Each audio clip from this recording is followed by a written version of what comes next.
I'm about to film the next video log. Stop avoiding my call. Do you think I'm a replicant? Listen, Henrik. Because we've got those Polaroids for Oregon, and my voice sounds perfectly fine on the cell phone, and I've never been distorted on the tape. I know you're not a replicant. Honestly, it's the least of my concerns that you are going to hurt me. Don't shut me out of this, Eddie. All of Gertrude's and Leitner's assistants died. But Tim and Martin are fine. For now? And you're not Leitner or Gertrude. No, don't say I'm acting like Jon. You criticize him so much, yet you fell into the same trap with the table. I know! I was wrong about the table. You don't need to rub it in. I'm just saying, you need someone else. You need an outside eye. Eddie, we need to talk about episode 80. It's mentioned in the statement. No, we need to talk about the horrors. It's mentioned in the statement. We need to talk about how there are giant fucking monsters from somewhere else that can reach into other worlds, and we need to talk about how they might be able to reach into you. It's just a story! Just because a story is affecting me differently from the past ones doesn't mean anything. It's not pulling me in. It's not changing me. It's just words. It can't fucking hurt me if it's just fucking words. Really? You're telling me this isn't any different? No. It's fine. I am fine. Then tell me, what did not Sasha call Jon? No. What did not Sasha call Jon? When describing the archivist, what did she call him? Something about robbing and... Henrik, stop! You know what you're doing! You said it didn't matter, so it doesn't matter what they call you in the comments. It doesn't matter what not Sasha called Jon. It doesn't matter what it has to do with the eye. I don't want to talk about the eye! But yeah, it's not affecting you, archivist.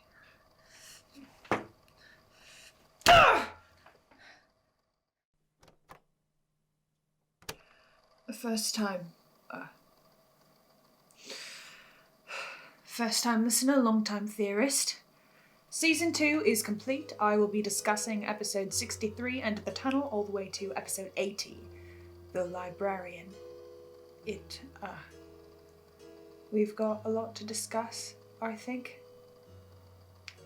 I'm Edwin, any pronouns. Welcome to First Time Listener.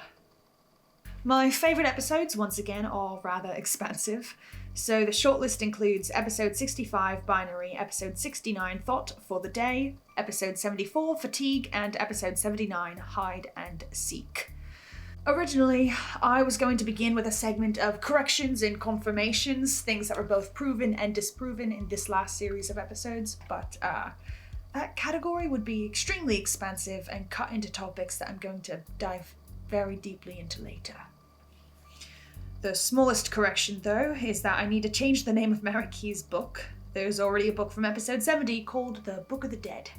I don't have a super clever name, so I'm going to go with The Ghost's Skin for now. So, characters. An updated opinion on some characters. Timothy Stoker is angry. He distrusts the Institute and butts heads with Jon in a massive way. He might expect me to admonish his antagonism, but I honestly rather agree with him. In his perspective, he's being ignored, and in the literal sense, Jon is not being good at his job. And Tim watches as Elias refuses to fire him. And of course I understand Jon too. He so himself says that he can't trust anyone in this situation.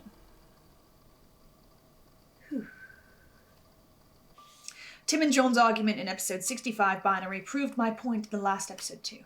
Something's keeping them from quitting at the archive. Psychically and physically blocking them from stepping away from their jobs, which means that their jobs are incredibly important to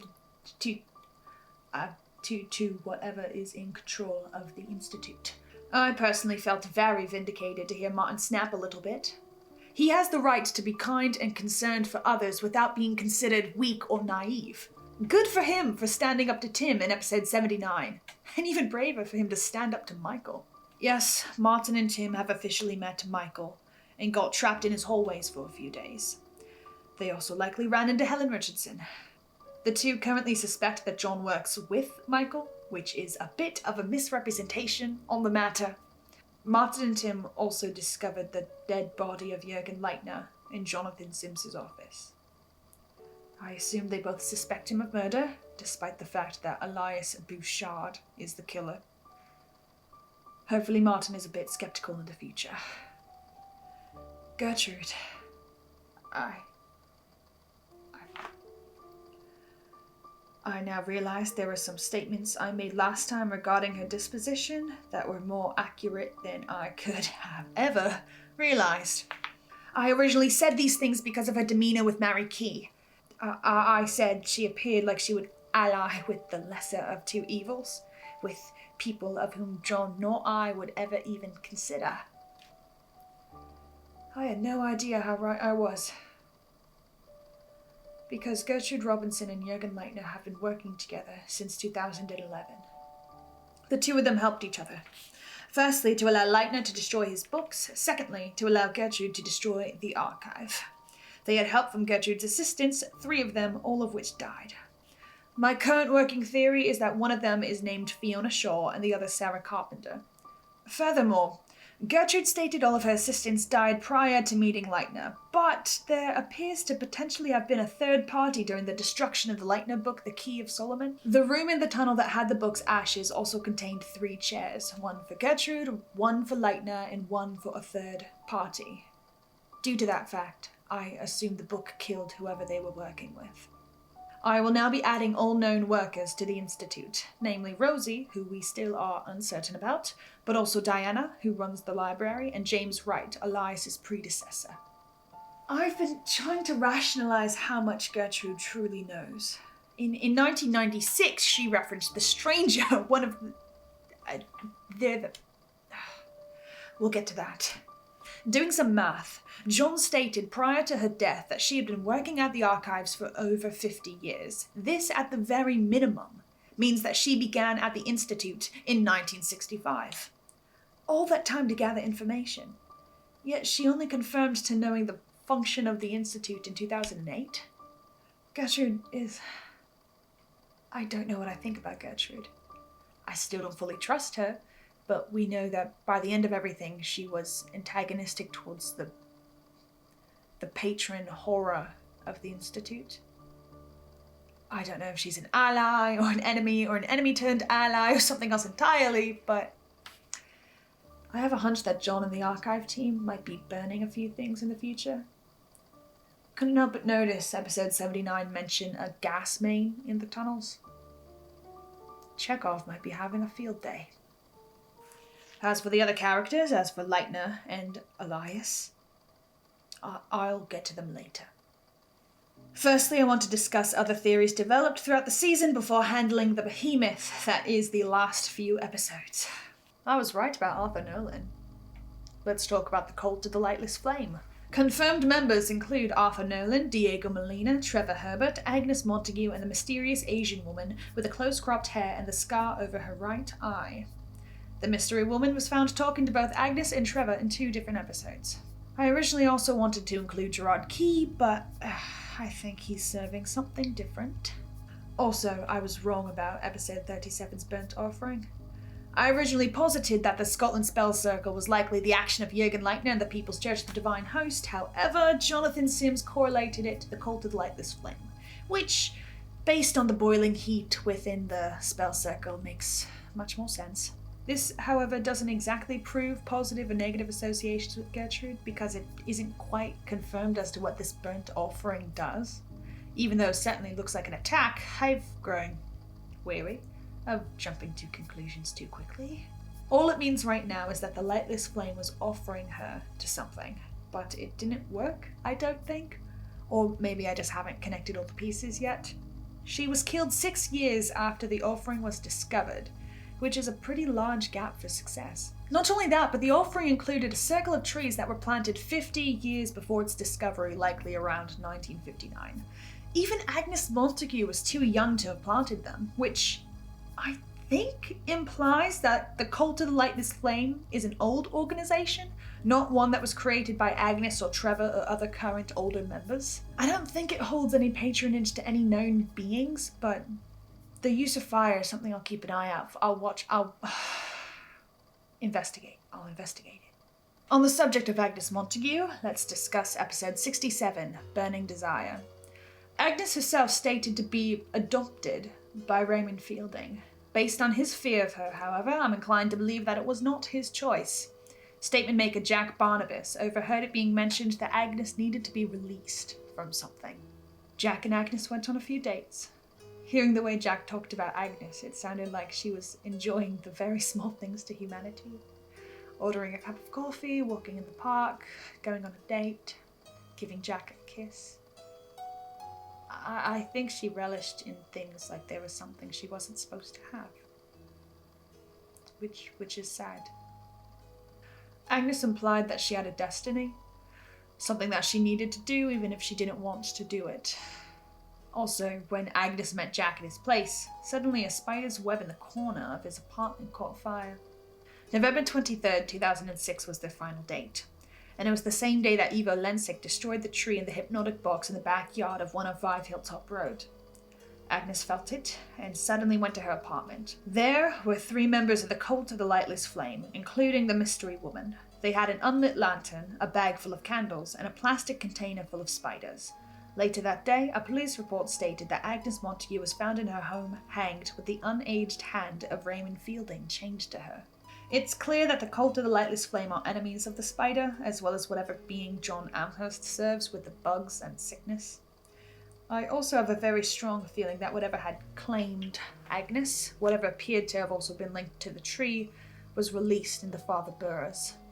I think it was likely that the Lightless Flame meant to kill the entity with the ritual that killed Agnes, but I think it escaped. And whatever it is, it certainly does not feel like a spider. Next, I'm extremely proud of my work with the maps, because I found another primary location. There are an increasing number of stories revolving around meat, dismemberment, and large counts of body parts, and a vast majority of them happen in, around, or associated with Walthamstow, London. Episode 5, Thrown Away, depicts Kieran Woodward, a bin man discovering very strange rubbish at 93 Lancaster Road, Walthamstow. It starts with a bag of hundreds of small plastic doll heads, then a thin piece of paper that stretched endlessly like a receipt only reading the Our Father. Lastly, was a rubbish bag full of 2,780 of the exact same tooth. Originally, I believed that the teeth implied a cult in which every member removed the same tooth to show allegiance, but after episode 72, I've changed my thoughts on that one. Also, notably, the police officer that responded to this call was Officer Leo Altman, who is the sectioned officer for Waltham Forest. I suspect Tom Hahn is responsible for the teeth. As mentioned in my previous videos, he was in episode 30, Killing Floor, and lives on the adjacent street to Lancaster on Clarence Road, Walthamstow. Killing Floor depicted statement maker David Layla running to an endless, massive, breathing pile of meat in Ava Meats Dalston. Promptly after, Layla found Hahn shooting himself with a bolt gun used to stun the livestock on the killing floor, and Tom had Layla kill him with it. The next statement is the least correlated story-wise. It's actually rather strange. Episode 71, Underground, depicts statement maker Carolina Gorka getting stuck on the Victoria line from King's Cross, St. Pancras. She discovers increasingly large amounts of dirt, mud, and roots. She makes her way to the front of the car and finds another person there, Nicholas Lickman, with the train so crushed that he's trapped in the seat. It all begins to cave in, then Carolina wakes up in Walthamstow Central. Honestly, one of the most interesting things about the story is that statistically, many more paranormal incidents occur along the Northern Line as opposed to the Victoria Line. I originally suspected something suspicious there, but that's actually attributed to the Northern being the busiest line in London. It's actually one of the deepest underground. And the Northern is also one of the oldest, circa 1890, and with the Metropolitan taking the lead, being built in 1863. I have realized this is no longer relevant to the statement. I just got curious. Lastly, and most notably, were the events of Waltham Express Grill, in episode 72, Takeaway. In May 2004, Jon Han dismembered his wife Lan Ying and fed her to his customers. Lan Ying's autopsy showed no defensive wounds, yet multiple self-inflicted ones. I believe this implies that she was voluntarily sacrificed. Then, on September 27, 2009, statement maker Craig Goodall entered the abandoned building. While inside, he was attacked by Jon Han. Goodall was bound onto the floor with a room full of Bibles, trinkets, and as he called them, with strange-looking candles. The candles were strange. I have a hunch they were possibly made of human wax or fat. There was a large pile of human fingers. Jon Han then sliced off 3 of Goodall's, but before Han could kill him, he was tackled by his friend Leroy Yates, and Leroy freed Craig of his ties. When released, all of Craig Goodall's injuries were healed. The odd part was that he could see the ring he was currently wearing in the pile of fingers. One of the candles tipped over onto a Bible and burned the place to the ground after Leroy and Craig escaped. Jonathan Sims confirmed that Jon Han's nephew was named Tom, who disappeared in 2013 after the incident in Ava Meads. Clearly, there is something out there that people are trying to build, something about sentient, squirming meat and body parts. It can be made from replications of these parts, somehow without injuring the victims entirely. But the episode Underground might also imply something more generalized. With the amount of violence that goes into these stories about meat, maybe there's something more specific about killing and burial and sacrifice? And maybe even choosing to be sacrificed? Regardless of not having all the answers there, this feels like a significantly solid start towards working out the whole meat thing. In a different direction, I'm adding the Cheaters of Death back onto the conspiracy board. I believe we have 3 official cases. I am removing Sarah Baldwin from this categorization, for she and Daniel Rawlings, I suspect, are something of a different vein. Most obviously is Nathaniel Thorpe from episode 29, Cheating Death, who outrightly described the game of dice that led to his unintentional immortality. He served as a harbinger of death for hundreds of years, before losing a game and returning back to, well, almost human. He cannot eat, sleep, or die. He also describes a deep sense of something missing within himself. The second case of immortality is a much more subtle one. It took me a second to connect it. In episode 43, section 31, police constables Basira Hussain and Daisy Tonner went out to an apartment in Kensington in 2014. The windows were blacked out, it was boiling hot, and there was a man in an armchair with his face shot off. He appeared, under all circumstances, to be entirely dead. However, even without a face, he managed to pick up the gun and he kept shooting himself. In his apartment were old sets of dominoes, of which were one of the 3 games that the Cheaters of Death are offered to play. Then the most recent encounter was the mummy in episode 64, Burial Rites. Its tomb was 4,000 years old, built during the 4th dynasty of Egypt. There were old bone dice within it too. When the excavation team reached its body, the mummy came to life and used the statement maker Donna Gwyn's knife to stab itself. Over and over again. The Cheaters of Death survived beyond any bodily harm, even maintaining consciousness 4,000 years after one's internal organs are liquefied over the course of 70 days. I am a person who has always believed that immortality is much scarier than death, and the Cheaters of Death do nothing but absolutely prove my point. I'm still uncertain as to the source of this immortality. Even with all the recent answers, they don't exactly line up with anything I've caught on to. I'm looking out for any associations in the future. Maybe we'll see Nathaniel Thorpe again.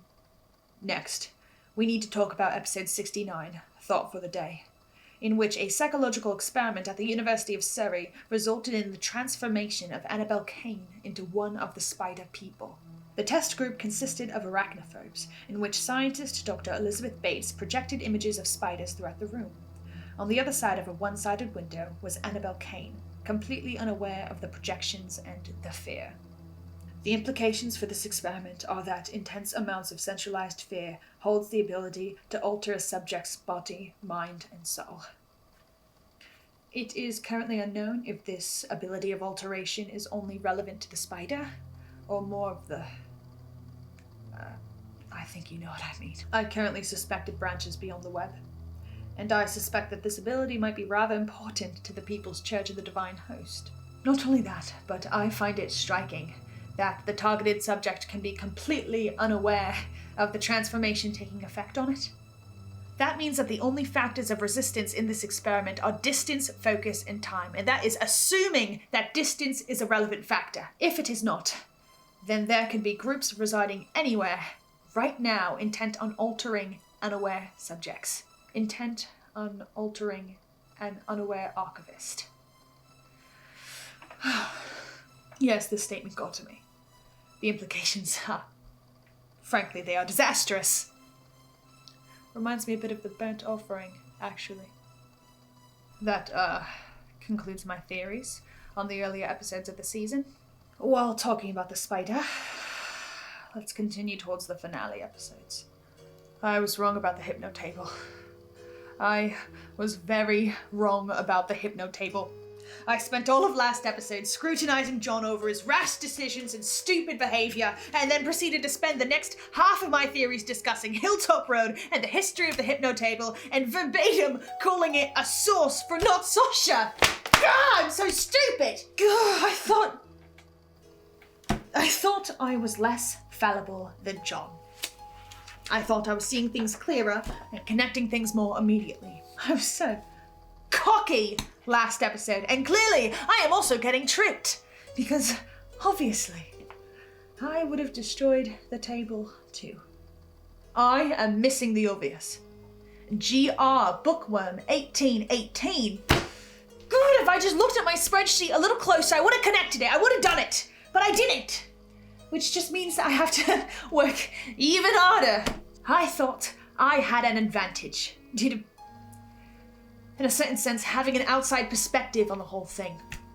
But clearly, the same red herrings are working on me. Which makes me feel a lot less safe. Jurgen Leitner is dead. He did not kill Gertrude Robinson. He had been working with her since 2011. Jurgen Leitner grew up rich and prideful, searching for a way to make something of himself without getting into politics or business or academia. He had the unique skill of bargaining and collecting antiquities, then was introduced to some strange books by Desmond Laurel, who originally thought they were spell books written by Merlin. After recognizing their danger, Leitner decided to create a library aiming to understand and contain them. Robert Smirk's architecture provided a safe, balanced location to store books without having them react to each other. So, Leitner took some blueprints and formed a library. He killed dozens of assistants to understand the power of every book. As Jurgen explained it, these books are the purest form of the horrors reaching into the world. They have the ability to alter the reader to impact their power.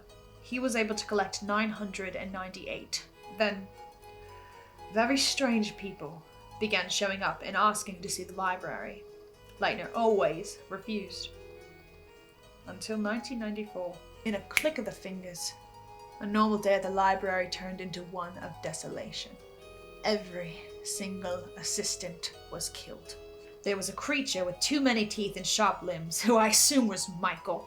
A mouth on the ground that opened and ate people, doors that were never there, a hand from the roof, writhing meat, rooms full of fire, rooms full of darkness. It was all destroyed.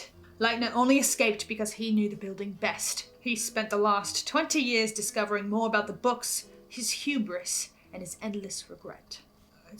There is something that instinctually tugs at the heartstrings regarding an old man's regret. But it stops when considering the hundreds, maybe thousands of lives he's destroyed. Now his name is affiliated with the darkest of shadows and the cruelest of creatures. Good. Leitner became an enemy to all sides of the fray.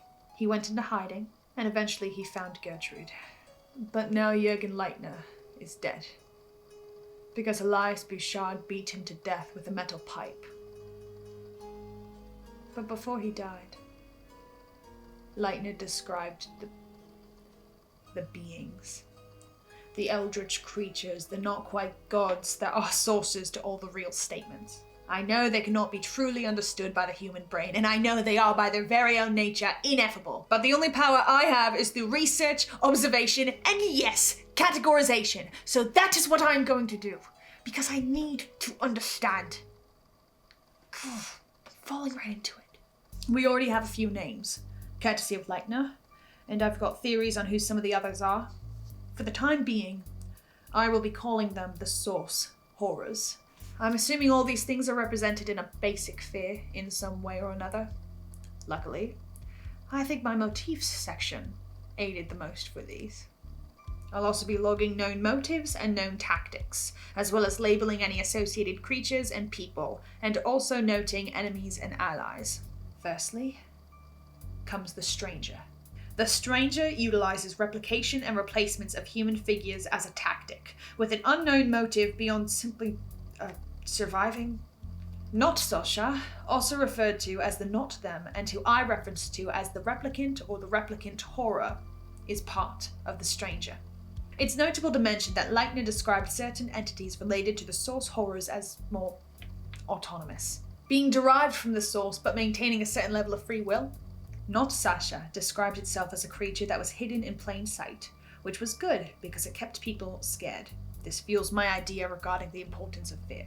It was then trapped by Adelard Decker in August 1994 by getting bound to the Hypno Table, which belongs to the Spider. The Spider and the Stranger are confirmed enemies, but Breakin' and Hope deliveries were able to transport the table to let the Not Them continue its replications. The Not Them referred to Breakin' and Hope as friends. I'm currently assuming that Breakin' and Hope are allies to all source horrors in a very neutral way, due to them also transporting things such as the coffin, the calliope, and the pale yellow stole, some of which don't feel particularly correlated to the Stranger. The Not Them was sent to the Institute to investigate the enemy. This confirms that the Stranger and the Institute's patron are enemies. For the time being, I'm also qualifying the anglerfish as something of the Stranger. This is defended by victims of the anglerfish reappearing with strange taxidermied appearances and Breakin' and Hope going to Daniel Rawlings' taxidermy shop. This does muddle my initial connection with Jonah Magnus to the anglerfish. However, this current evidence is significantly stronger than the connection to Edinburgh as a location. The next source horror is the Spider. A known location for the Spider includes 105 Hilltop Road, with allies including Raymond Fielding and possibly Dr. Elizabeth Bates. The Spider appears to transform people into spider people, or sometimes turn them into husks full of egg sacs.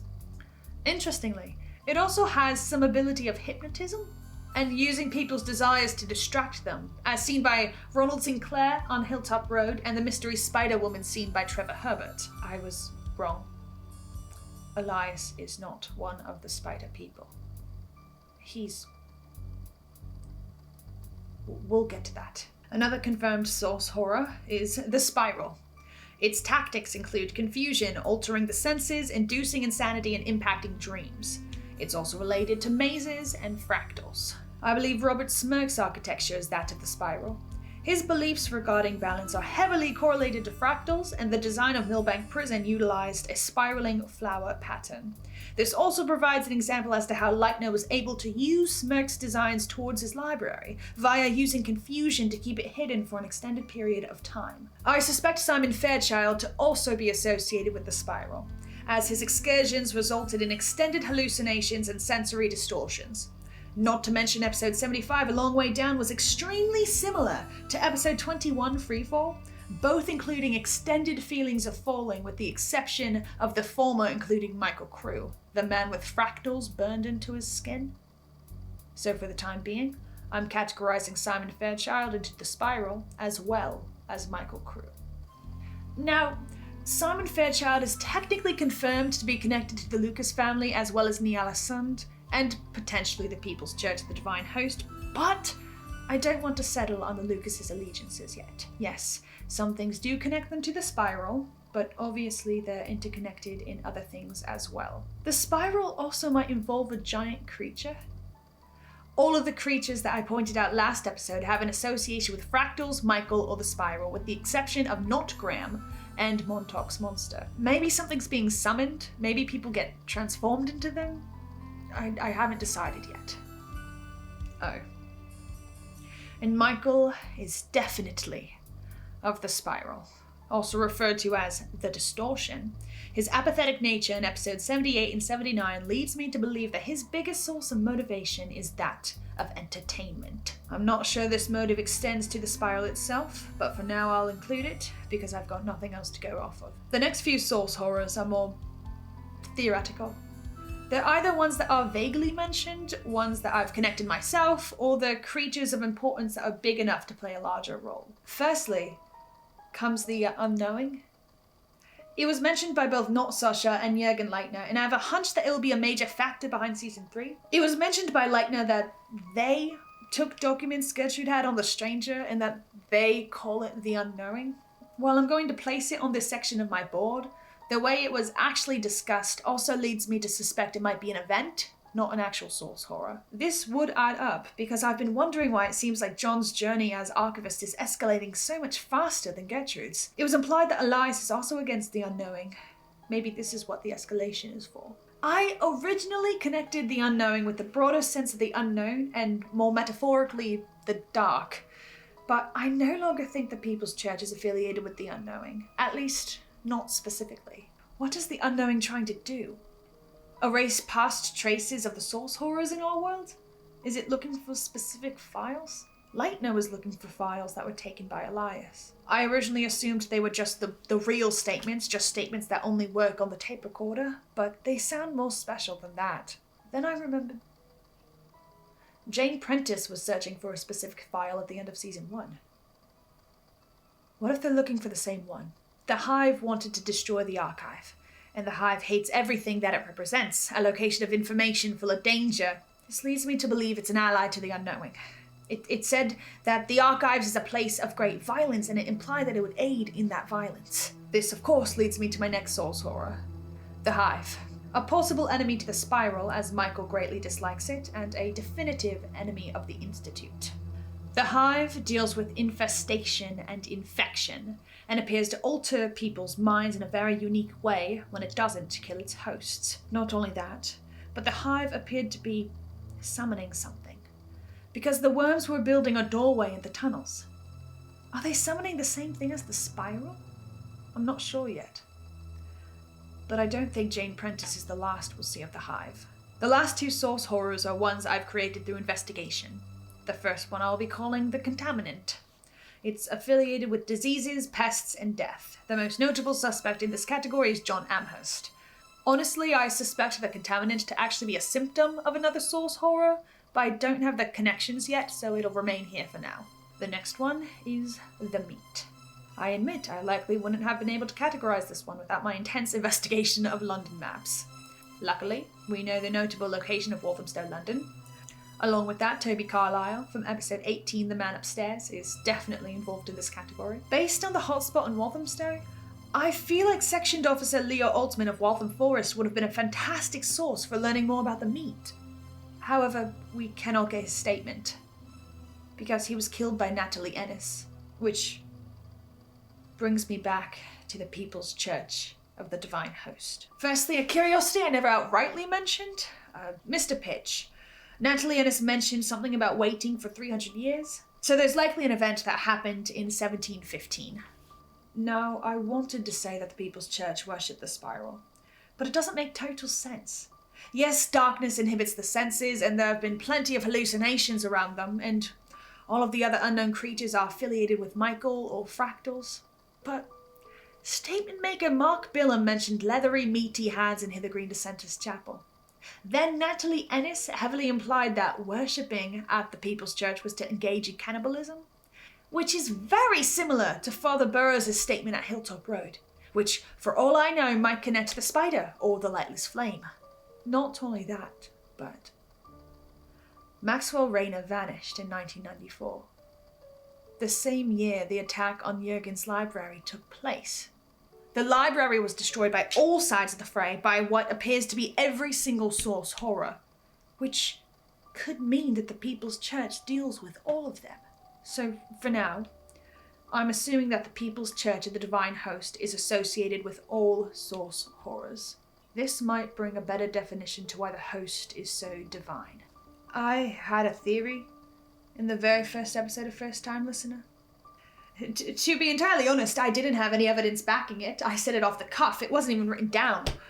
My only reasoning was that it was the most interesting thing I could think of to happen with the evidence that I was given. I don't find it so interesting anymore. I implied that Gertrude Robinson could have been the target to be the divine host. And that, after her death, that target could be moved over to Jon. And the more I listen, the more I connect, the more I think that I was right. Which is harrowing. The People's Church were already affiliated with Gertrude's death. Even if Elias Bouchard pulled the trigger, there were reports of screaming in Hithergreen dissenters the night that she died. And something else. Episode 27, Sturdy Lock. Statement maker Paul Mackenzie was an old man who felt like he was being watched. There was a shadow in his house that looked like it was screaming. That type of shadow felt very similar to how the dark is described in accordance to the People's Church through numerous episodes. Then, episode 73, Police Lights, in which Police Constable Basira Hussain, along with multiple sectioned officers, encountered Maxwell Rayner and Natalie Ennis while responding to a call regarding the kidnapping of Callum Brodie.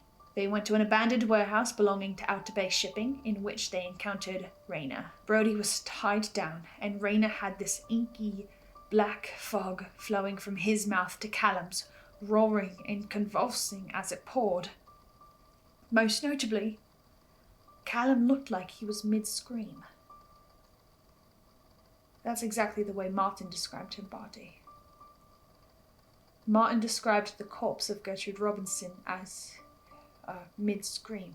I think the People's Church was trying to use Gertrude as their divine host.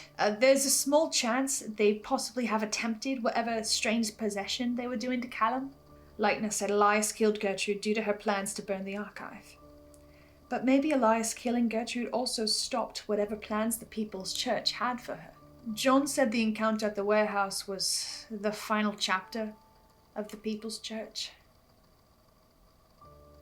I think I disagree. I think it was only the beginning. And I still think the next host is Jon. Even though Jon's already taken by...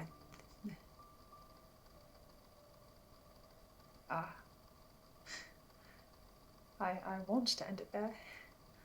But... you all know I've missed one. The final source horror. I've been avoiding it. Resisting it. The beholding. The eye. It is connected to the Magnus Institute. It is the master of it. Gerard Key is also of the eye. This might provide his ability to see if people are marked. He has tattoos of eyes on all of his joints, and they are resistant to flame, according to episode 12, First Aid. Based on this resistance, I'm now not quite sure how successful burning down the Institute would have been for Gertrude. The eye is connected to Elias. I suspect Elias holds the ability to see anything within the Institute and the archives. I'm starting to suspect his sight might also be able to follow the workers, but I'm not quite sure. I just know that he can see a lot, and that Gertrude found ways around his sight, but not enough to be able to quit her job or to stop her from getting killed. And the archivist is an intrinsic part of the eye. To be the archivist is to be connected to it. This was clearest for the first time. No, I can't. Not Sasha. I wonder, if I'm well, will I really become the archivist? And help the eye of its pupil? Probably not. That'd just kill you, I think. Yes, I think that would be best.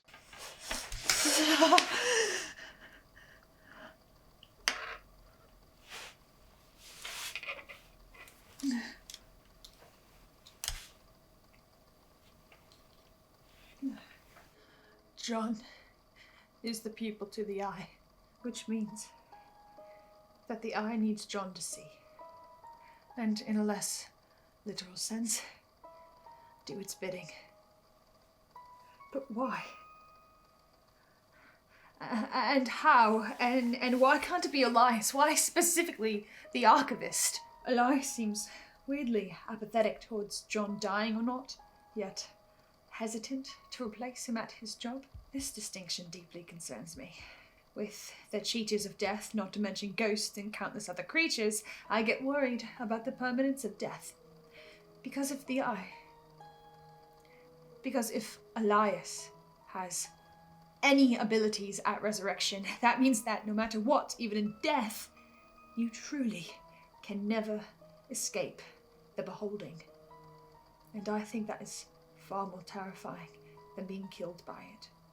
Unfortunately, I think the more statements Jon reads, and the more investigation and obsession falls to him, the more he becomes part of the eye. It's clearly his own personality to be obsessive, to dive deeply into things, but I think now he's reached a point where it can no longer be differentiated by what's his own need for knowledge pushing him forward and what the eye is pushing him to do. I admit to be a little curious as to whether he himself will gain any extra sensory abilities. My only lead there, I mean, he's gotten statements from people like Daisy Tonner, who sure as hell seemed like they would never tell him anything. I'm not quite sure how any new abilities would affect me.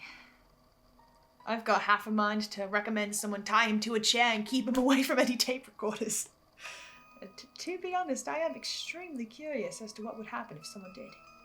How much can he resist it? How much is him and how much is the eye?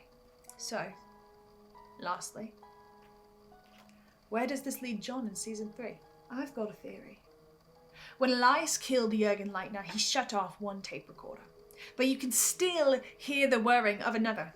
That's because Jon has 2 tape decks, one for the archive and one for his supplements. So I think there's a recording of Elias murdering Jurgen Leitner, which can prove Jon's innocence. So I'm thinking either A, Jon is going to hide in the tunnels until he can get that tape to Martin or Tim, or B, Jon's going to go on the run and will start to investigate Hilltop Road. Elias implied that Jon needs to start traveling, and based on Gertrude's laptop, she visited many, many locations. The Spider is the clearest source horror, with many statements involving this singular location. It's also up north in Oxford, which is a pretty good distance for someone being framed for murder in London. But I also think Jon's not at his best when he's alone. His paranoia and rash decision-making clearly gets the better of him. So I think he needs his team. He needs people he can trust. I'm hoping he can get a hold of Martin and Tim. Well, maybe just Martin for the time being. He shouldn't... It's worse when he's handling something so dangerous on his own, especially when it starts changing him.